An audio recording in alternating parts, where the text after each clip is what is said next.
266 gram brown sugar সহ গ্রেপ্তার 2। ফের বড় সাফল্য বাগডোগরা থানার সাদা পোশাকের পুলিশের।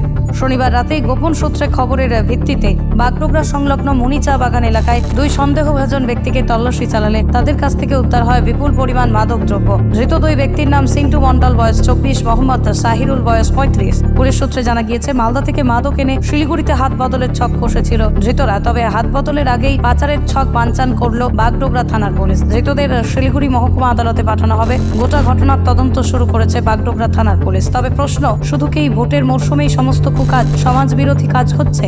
একদমই না। সারা উত্তরবঙ্গ জুড়ে বিশাল বড় বড় চক্র জেগে উঠেছে এই অসামাজিক কাজে। প্রশাসন কোথাও তৎপরতার সাথে গ্রেপ্তার করছে, আবার কোথাও প্রকাশ্যই বিক্রি হচ্ছে, হাত বদল হচ্ছে মাদক দ্রব্যের। একটা প্রজন্মই সমস্ত নেশার জন্য ধ্বংস হয়ে যাচ্ছে দিনের পর দিন।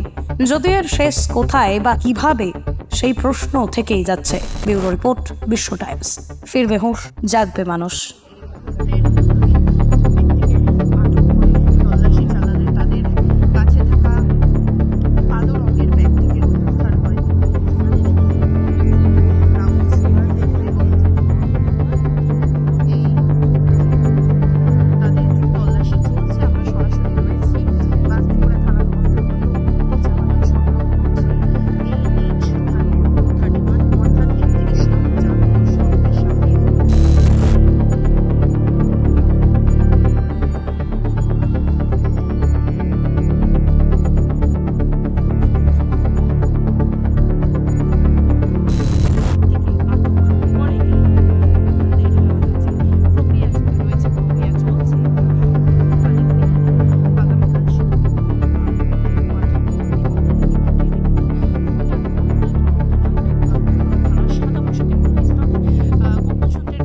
সাফল্য বাগডোগরা থানার সাদা